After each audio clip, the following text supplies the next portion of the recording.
সবচেয়ে বড় অস্ত্র শিখিয়ে দিচ্ছি, এটা আমি কাউকে শিখাইনি আজ পর্যন্ত, আজকেই প্রথম।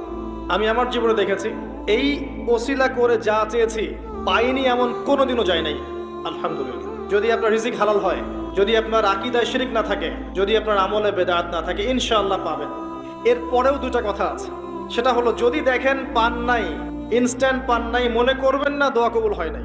এমনও দোয়া আছে যে আমি 10 বছর থেকে করছি এখনো পাইনি, ইনশাআল্লাহ পাবো। তো ইনস্ট্যান্ট সব পেতে হবে এমন নয়।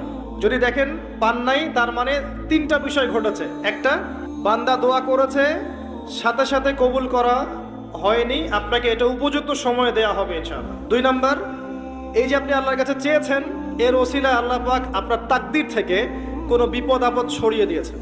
আপনি আল্লাহ পাকের তাওহীদের ওসিলা দিয়ে দোয়া করেন। দোয়া করতে করতে আল্লাহকে বলেন, আল্লাহ তোমার তাওহীদের কালিমা লা ইলাহা ইল্লাল্লাহ এর ওসিলা করে তোমার কাছে আমি চাচ্ছি, আপনি পাবেন ইনশাআল্লাহ। আর একটা সবচেয়ে